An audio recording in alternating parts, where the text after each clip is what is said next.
Buenas tardes a todas y a todos. Les damos la bienvenida una vez más a este entrenamiento continuo México contra el COVID. El día de hoy tenemos el gusto de presentarles al doctor Marvin Gabriel Cruz Álvarez. Él es médico cirujano por la Facultad de Medicina de la UNAM. Tiene una especialidad en anestesiología con alta especialidad en algología por el Centro Médico Nacional de 20 de noviembre del ISSSTE. Buenas tardes, doctor, le damos la bienvenida y comenzamos con su presentación, por favor. Correcto.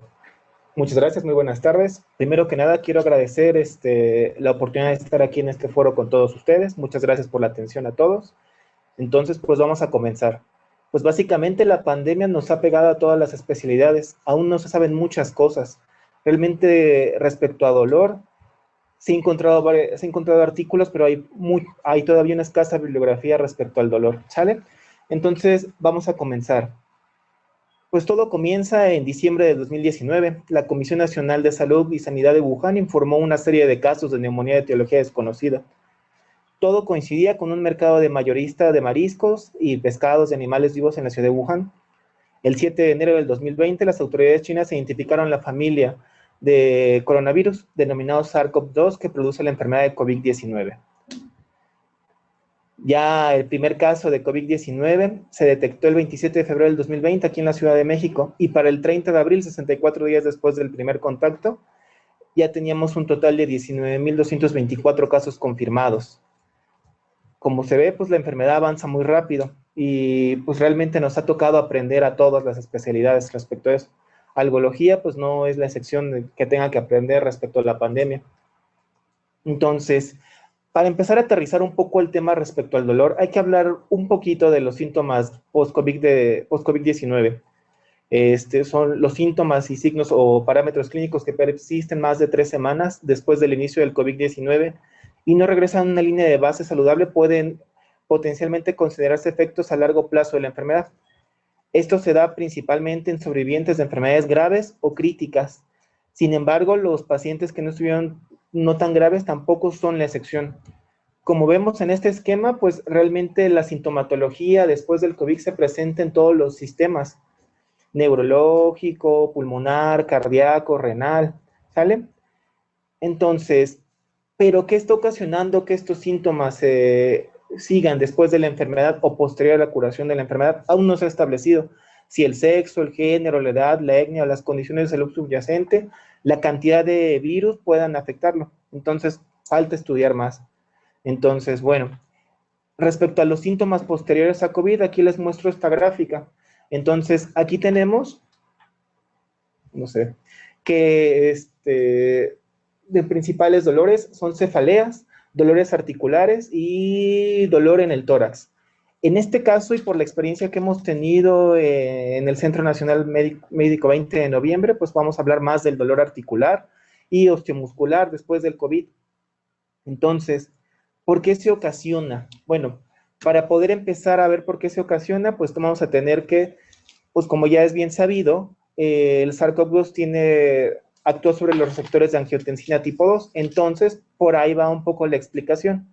La proteína pico de este virus se une al receptor de enzima de angiotensina tipo 2, aunque la expresión del receptor de angiotensina tipo 2 en el sistema nervioso humano no se ha identificado por completo, ya se ha detectado en neuronas del asta dorsal en ratones. ¿Qué otra cosa tenemos? También estudios previos han demostrado que la vía del receptor de angiotensina 2, AT1, facilita la transmisión del dolor, mientras que la vía de angiotensina de la 1 a la 7 puede aliviar el dolor. ¿Cómo lo hace? Mediante la inhibición de la fosforilación de la proteína quinasa, que activa mitógenos en el factor P38. Entonces, bueno, aquí es una manera más fácil de esquematizarla. Como ya les había mencionado, retomamos lo de los receptores de angiotensina que se encontraron en el asta dorsal de médula en ratones. Entonces, vamos a tener que hay un desbalance entre las vías de angiotensina 2 y angiotensina de la 1 a la 7, con lo cual se provoca dolor. También vamos a tener un daño directo sobre los tejidos. Entonces, ojo acá. Acá vamos a tener, nos está hablando de 2 vías que pueden condicionar el dolor. Una central, que es sobre los cordones espinales, y una que es directamente sobre los tejidos musculares. Entonces, en cuanto a las lesiones musculoesqueléticas, pues vamos a tener que hay una marcada elevación de los niveles de creatininsinasa y lactato de deshidrogenasa. Los receptores de angiotensina tipo 2 se expresan en el sistema musculoesquelético, pero pues estos no se pueden detectar en muestras de autopsia. Entonces es algo difícil. Más que nada va sobre la elevación de los niveles de creatininquinasa y lactato de deshidrogenasa. Entonces, pues hasta acá ya tenemos parte de la fisiopatología. Como les digo, no se ha dilucidado bien el mecanismo, porque pues todos estamos aprendiendo ahorita de esta pandemia. Entonces, ¿qué es lo que hemos visto en cuanto al cuadro clínico? Bueno, pues tenemos el antecedente de que el paciente padeció COVID. Tenemos una sintomatología de dolor generalizado que no es específico en alguna parte del cuerpo. Realmente hay pacientes que lo refieren en hombros y espalda superior, hay pacientes que lo refieren en espalda baja, a nivel lumbar, pacientes que lo refieren en miembros pélvicos. Y hay otros pacientes que refieren sensación de parestesias o adormecimiento de los dedos o sensación de toque eléctrico. Por lo tanto, estamos hablando de un dolor tipo mixto, que lo único que tienen en común es que tienen el antecedente de haber estado enfermos por COVID-19. Lo que hemos visto ya en el Centro Médico Nacional 20 de noviembre es que la mayoría de los pacientes que va a presentar este dolor tipo mixto son en pacientes que estuvieron graves. Tenemos pacientes que han estado intubados o simplemente estuvieron en una estancia larga con oxígeno. Bueno, ¿qué tenemos de los tratamientos? Pues es un manejo multidisciplinario como se ha manejado durante toda la pandemia y me parece que es la intención de esta plataforma. Todos los especialistas han dado un punto de vista respecto a su enfoque. Entonces aquí tenemos que es un enfoque multidisciplinario para el alivio del dolor, principalmente una mancuerna con el servicio de fisioterapia y pues como tal nosotros como algología. Se trabaja en equipo y así todas las especialidades para poder conseguir un bien común para el paciente. Entonces, ¿qué tenemos? Lo que se ha mostrado hasta el momento de mayor evidencia es que el manejo del dolor crónico de las lesiones musculoesqueléticas puede lograr un control adecuado del dolor mediante el ejercicio. Y pues puede estar acompañado de tratamiento médico y tratamiento intervencionista para el dolor. Entonces, aquí no voy a ahondar mucho, no es mi área, pero pues principalmente fisioterapia va a ser nuestra piedra angular para este tipo de padecimiento. Ejercicios de fortalecimiento, TEN, termoterapia puede ayudarnos. Bien, vamos a pasar al manejo farmacológico, que no se está visualizando, ahorita se los pone. Aquí tenemos el grupo de AINES, paracetamol, opioides y neuromoduladores. AINES, estamos hablando que es un dolor que se presenta posterior a la curación de la enfermedad. Entonces estamos hablando de un dolor crónico. Por lo tanto, los AINES no nos ayudan en este caso, ¿sale? Lo van a poder encontrar referenciado, pero realmente un AINE no es recomendado para ningún dolor crónico, ¿correcto? El AINE se utiliza para dolores de tipo agudo y no más de 7 a 14 días por el daño renal que pueden tener. Ok, entonces AINES, pues los descartamos. ¿Qué tenemos? Acetaminofén, paracetamol, nos puede ayudar. Opioides, neuromoduladores, por los que ya les había comentado que los pacientes pueden presentar parestesia, sensación de adormecimiento, quemazón, calambres. ¿Sale? Entonces, tenemos esos 3 tratamientos farmacológicos. ¿Cómo nos vamos a hacer o cómo los vamos a prescribir? Pues podemos hacer caso a la escalera analgésica de la OMS. Como se dan cuenta, pues paracetamol está en todos los niveles. El dolor que van a presentar estos pacientes muscular y articular después de la enfermedad por COVID usualmente es de leve a moderado y pues hemos tenido pocos casos de moderado a severo. Pero pues desde moderado podemos ocupar opioides de tipo débil como el tramadol. Es como una buena herramienta que tenemos. Vamos a hablar un poquito del paracetamol, ¿sale? El paracetamol, como acaban de ver, la OMS lo ha recomendado en todos los niveles como analgesia, ya que el paracetamol nos puede ayudar, o incluso le puede ayudar al tramadol para disminuir la dosis de tramadol que vamos a poner. Es un coadyuvante prácticamente para disminuir el requerimiento de opioides. Entonces, vamos a tener como tal, paracetamol ya sabemos todos que desde hace un buen lo sacaron del grupo de los AINES. Ya realmente su nivel sobre COX-2, su actividad sobre ciclooxigenasa tipo 2, solamente es a nivel central. Es interesante saber que pues tiene una activación de receptores tipo cannabinoide por un posible sistema en el sistema endógeno opioide. Entonces así es como se activa. No se saben bien los mecanismos. Encontramos estos 5 mecanismos por el momento. Inhibición de la recaptura de anandamida, que es un endocannabinoide. Es un agonista de los receptores TRPV1, movilización de otros endocannabinoides, inhibición de COX para disminuir la concentración de ácido araquidónico, pero les digo, esto es a nivel central, y una posible inhibición de la prostaglandina E por los macrófagos. Entonces, bueno, esto pues nos da una herramienta muy buena para utilizar el paracetamol. Tenemos también el tramadol, como ya les había dicho, como opioide débil, pues vamos a tener que tiene una acción central sobre receptores Mu. También tenía otro mecanismo de acción que para este tipo de dolor que les venía diciendo que tiene sensación de parestesis, adormecimiento, calambre, sensación de toque eléctrico, el tramadol no tiene un doble mecanismo de acción que nos ayuda. Inhibición de recapturas de noradrenalina y serotonina. Por eso también el tramadol se utiliza en dolores neuropáticos. ¿A qué dosis? De 1 a 2 miligramos por kilogramo de peso. Puede darse cada 6 horas, una dosis máxima de 400 miligramos. Si llegamos a 400 miligramos de tramadol al día y sigue el paciente con dolor, pues hay que mejor escalar a otro tipo de opioide. ¿Sale? Ahora, aquí importante, el tramadol como tal es un opioide bastante noble, nos puede ayudar para este dolor muy bien, pero si el paciente no ha consumido previamente opioides, puede presentar los efectos secundarios respecto a los opioides. ¿Cuáles son estos? Pues van a ser náuseas, mareo, estreñimiento. Por lo tanto, uno al momento de prescribir un tramadol, pues tendrá que especificar o tendrá que preguntar o interrogar si su paciente no ha tenido náusea, acercamiento a los opioides previos, porque si de lo contrario podría presentar náusea, que es lo más común. Entonces, ¿qué es lo que se hace? Pues empieza con tramadol gotas y vamos a dar un esquema de gotas hasta que conseguir la dosis deseada o hasta que sea una analgesia suficiente, sin los efectos adversos, una manera escalada. Entonces, bueno, estábamos hablando que era un dolor mixto, esto quiere decir que tenemos también un dolor somático como con daño nervioso. Entonces sí valdría la pena hablar un poquito de los medicamentos que tenemos.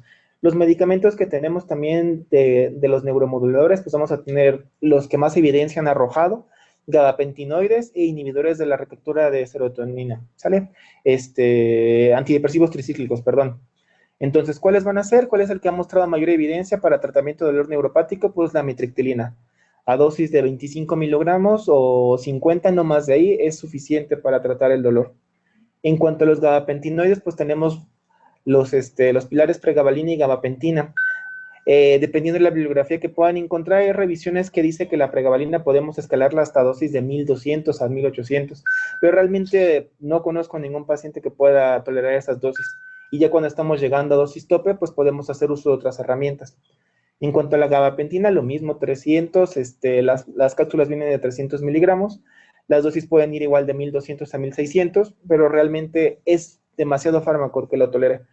¿Qué es lo que pasa cuando hemos llegado a dosis tope de este tipo de medicamentos, tanto de neuromoduladores, de opioides, paracetamol? ¿Qué es lo que podemos hacer? Entonces, podemos hacer uso de otra arma. Tenemos también manejo intervencionista del dolor.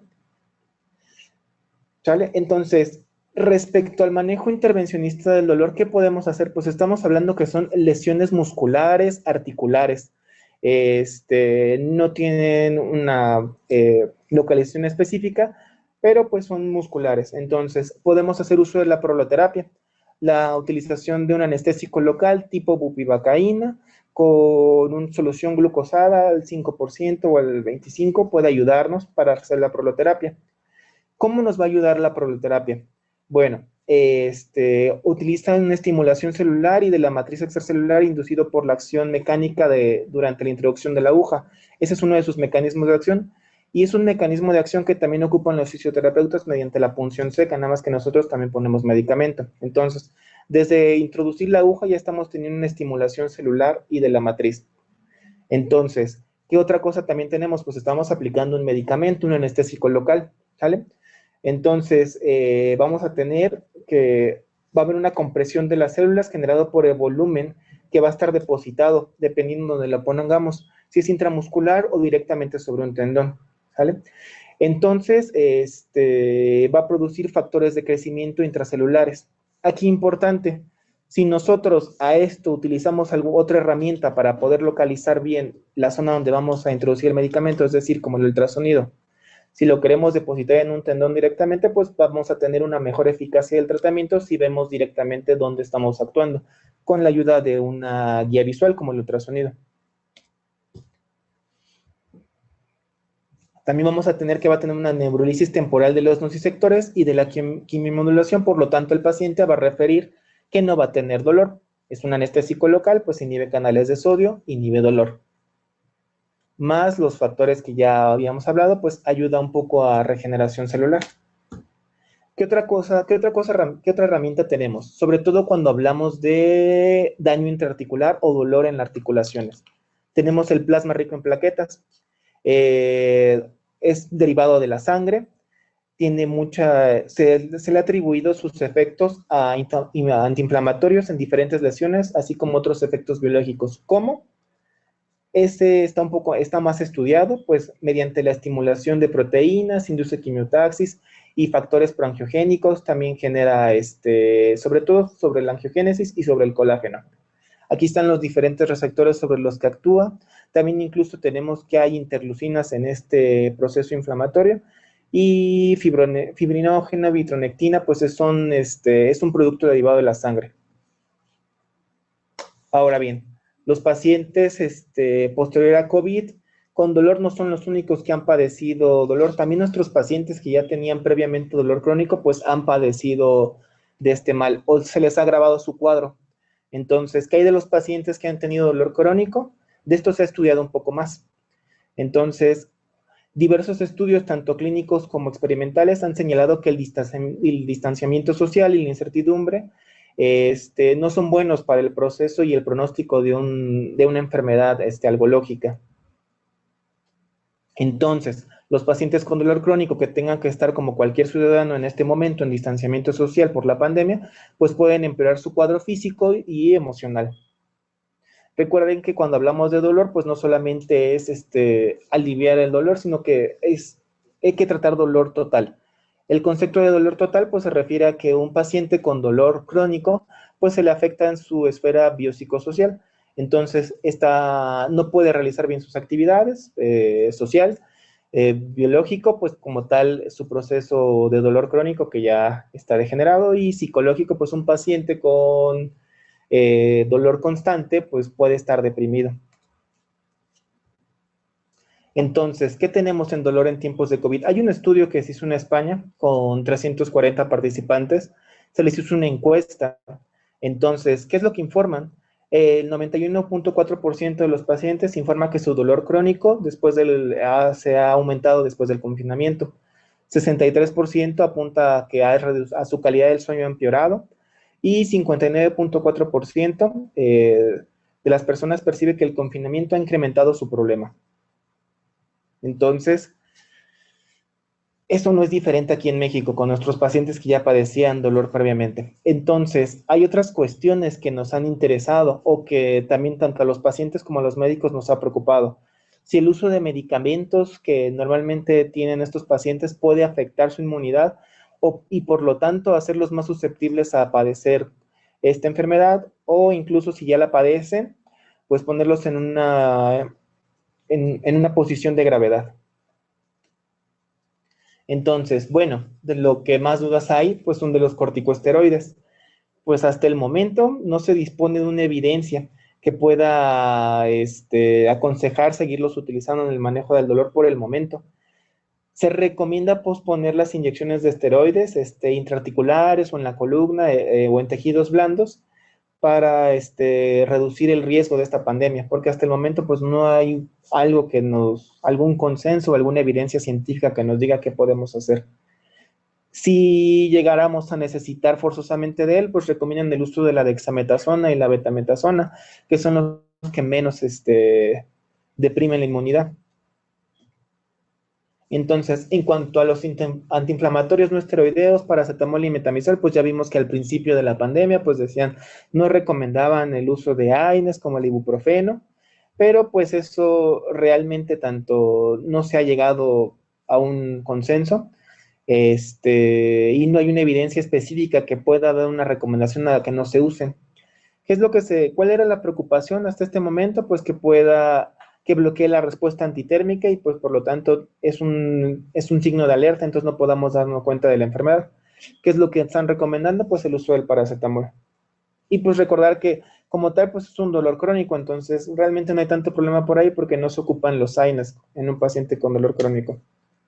En cuanto a los opioides pues son muy estudiados ya desde antes de la pandemia por un temor a que puedan disminuir la inmunidad, ya que inhiben la actividad de los neutrófilos, por lo tanto puede disminuir la inmunidad. Entonces, ¿qué se estudió respecto a los opioides? Pues en cuanto a la inmunosupresión potencial que pueden causar los opioides, pues no se encontró una débil asociación, entonces podemos seguir ocupando los opioides con toda seguridad, sin temor a afectar a los pacientes. Y de los antiepilépticos, pues por el momento no se ha encontrado referencia aconsejada o desaconsejada a su uso del tratamiento analgésico actual, por lo tanto no observamos ninguna evidencia actual que lo pueda contraindicar, entonces podemos utilizar pregabalina y gabapentina sin ningún problema.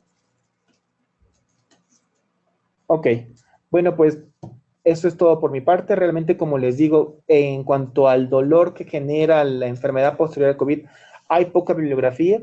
Respecto a los medicamentos que los pacientes ya previamente con dolor crónico, pues esto es lo que se ha encontrado hasta el momento. Entonces, bueno, dejo mi contacto y pues espero sus preguntas.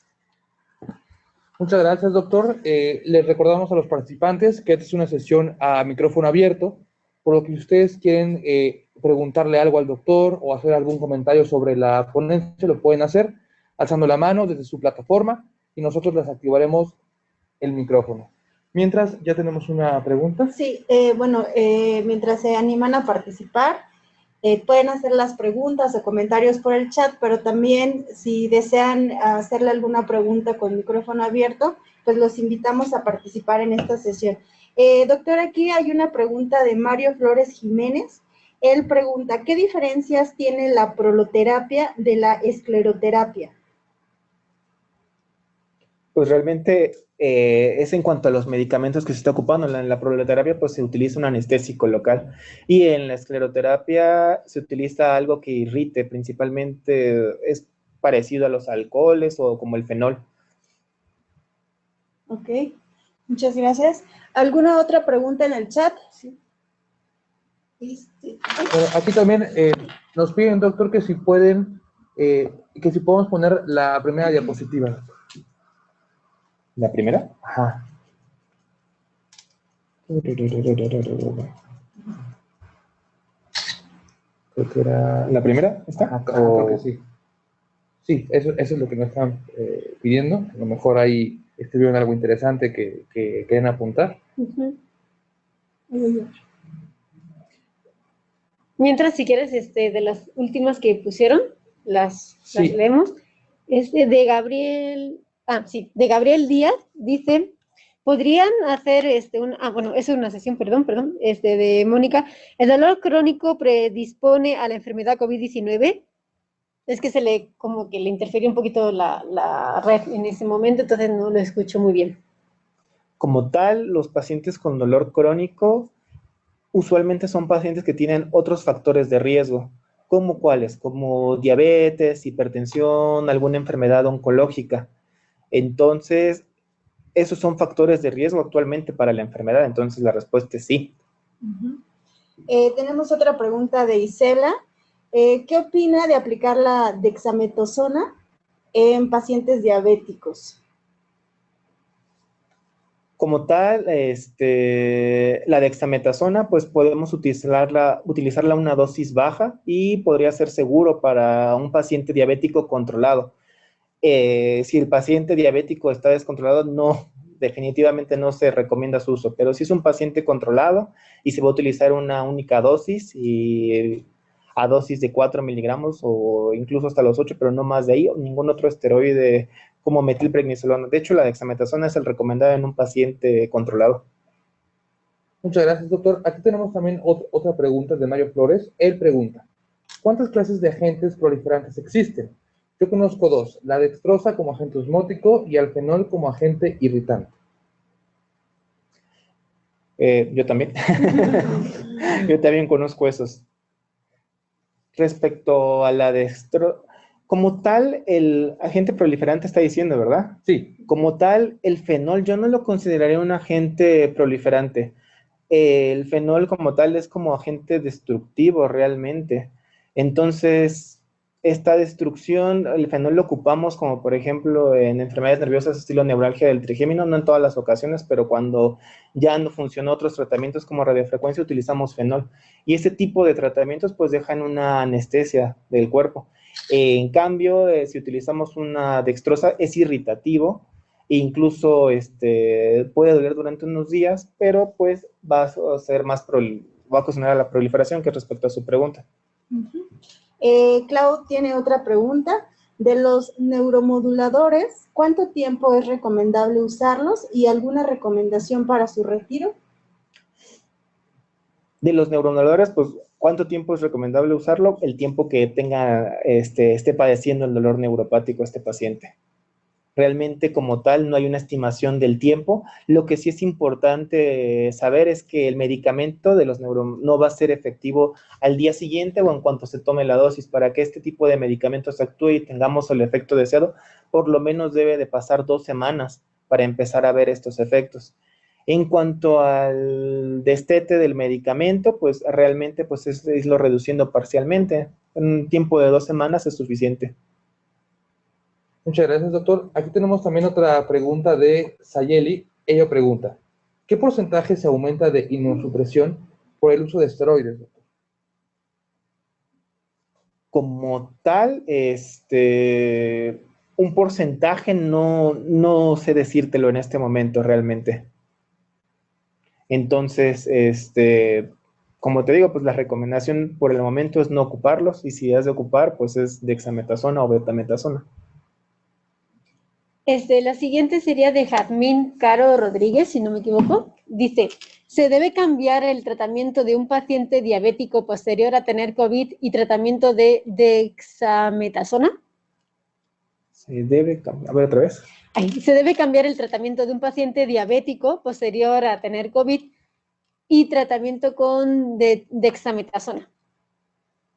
El tratamiento de un paciente diabético posterior a tener COVID. Tratamiento con dexametasona. Pues realmente no, solamente verificar su glucemia e intentar controlarla.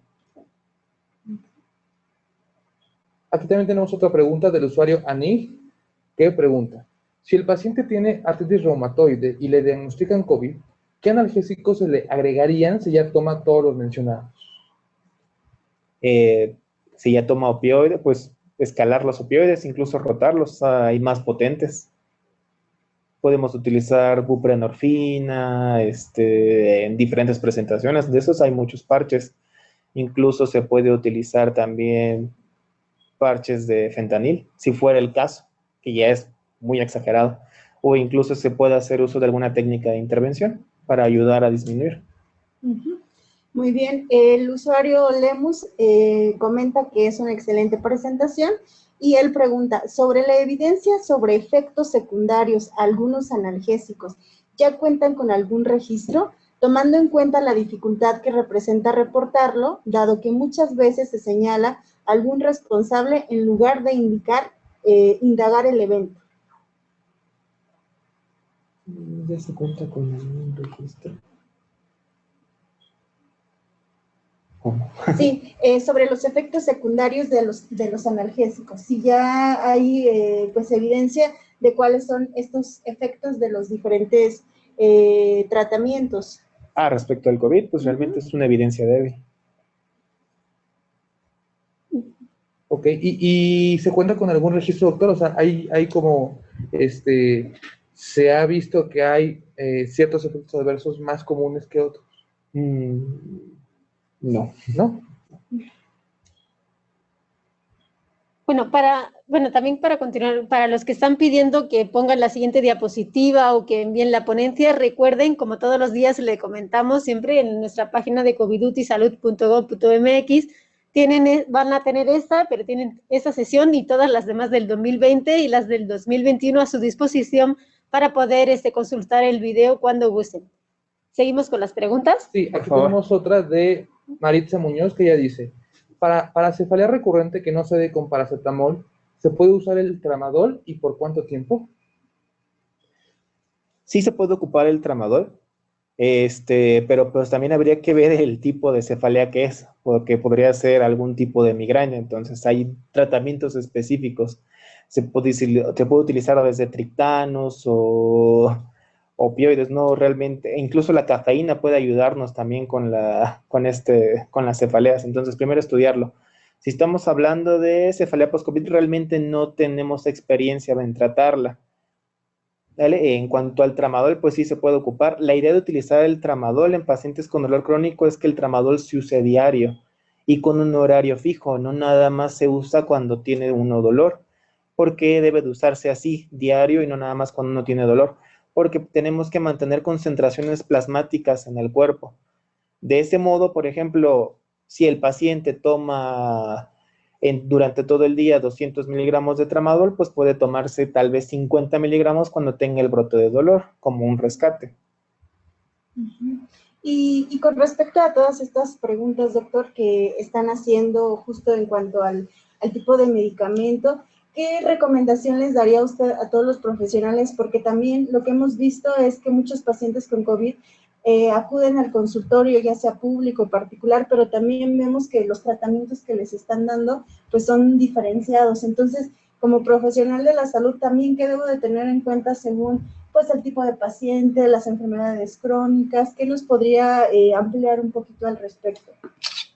Respecto a eso, pues bueno, lo primero que deben o que hay que saber es que no hay que tenerle miedo a los opioides. Realmente, como tal, en México no hay una crisis de opioides, no como en Estados Unidos, entonces no pasa nada. Y si el paciente lo necesita, pues se debe de dar. Entonces, ¿por qué les expliqué aquí tramador? Pues porque estamos hablando de que los pacientes con COVID tienen un dolor mixto, entonces, tanto tienen somático como nervioso. Entonces, el tramador, al tener efecto central y además actuar a nivel de la recaptura de noradrenalina y serotonina, pues nos ayuda. Entonces, como les expliqué, la recomendación es que este tipo de fármacos se tomen diario con horario fijo, no nada más cuando el paciente tiene dolor. Eso es muy importante, diario con horario fijo. Por lo menos el tramadol, o sea, por lo menos tienen que mandarlo cada 12 horas.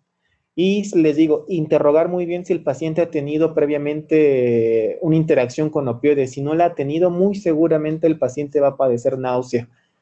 Hay casos en los que no, no en la generalidad, pero pues normalmente sí pasa que tienen náusea. Entonces, pues empezar con tramadol gotas y escalar las gotas. Pueden empezar con 5 durante 3 días. Tal vez no se le va a quitar el dolor, pero verificar que el paciente no tenga náusea, vómito, estreñimiento. Y así ir creciendo cada tercer día. Muchas gracias, doctor. Aquí tenemos otra pregunta del usuario Clau que dice, ¿alguna recomendación para el manejo del dolor en adultos mayores? ¿En quiénes se recomienda evitar el uso de opioides? Pues realmente, como tal, los opioides no están contraindicados en adultos mayores. Nosotros tenemos a muchos pacientes mayores de 65 años, 85, que tienen incluso grandes dosis de opioides. Los pacientes que ya previamente los han tenido relaciones, es muy difícil que generen efectos adversos. Lo que yo sí tendría cuidado con con los adultos mayores es que muchos, pues, como ya habíamos visto, tienen otras comorbilidades, pueden ser cardíacas. Entonces, el uso de antidepresivos tricíclicos no está recomendado en adultos mayores. Es la única recomendación para el manejo del dolor que si no, porque en adultos mayores que tienen afección cardíaca, porque puede ocasionarles arritmias. Entonces, eso puede ser un problema. No, ¿verdad? Yo no tengo eso. Algo que no le hayamos preguntado, doctor, algo que le gustaría hacer énfasis sobre esta ponencia, doctor, para nuestros participantes.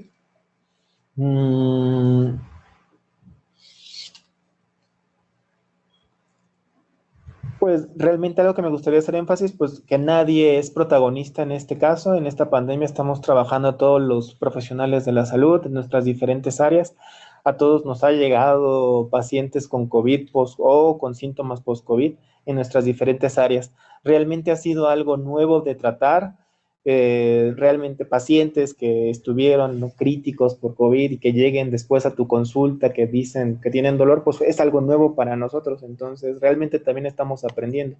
Simplemente la idea que quiero dejar es que hay que trabajar en equipo. Muy bien. Pues si nuestros participantes que nos acompañan el día de hoy no tienen alguna pregunta, comentario o participación para activar sus micrófonos, pues entonces cerraríamos esta sesión. Y pues sin duda es un tema muy importante para nosotros. Le damos muchísimas las gracias por su tiempo, por su disponibilidad, por compartir su experiencia y sus conocimientos en esta sesión. Y pues a todos los que nos acompañaron el día de hoy, les agradecemos también. Y nos vemos el día de mañana, como ya saben, con una sesión de salud mental. Y eso sería todo por el día de hoy. Sí, gusta poner sus datos, doctor, para que... Justo. Esa diapositiva, ya si se les ocurre alguna otra duda o quieren que les comparta la bibliografía de donde saqué esta presentación, como les digo, realmente en cuanto a dolor que hay, o sea, está la gráfica que les mostré es un estudio bastante amplio de los síntomas post-COVID, y ahí es donde refieren dolor articular y osteomuscular, cefaleas y dolor de tórax. Nosotros que tenemos experiencia en este momento con dolores musculares y articulares en el Centro Médico Nacional 29 es lo que nos ha llegado. Ya como tal, de esta patología post-COVID no hay tanta bibliografía, y pues ya. Sí, de hecho, también darle las felicidades, hay muchos agradecimientos y felicitaciones que se han ido compartiendo a lo largo de la sesión y ahorita también al final, como dice, por ejemplo, uno que es Ever, excelente presentación, felicidades, doctor. Otro también decían que conciso, concreto y concisa la información y excelente ponencia. Otros también, ¿no? Gracias, excelente ponencia, como Genoveva.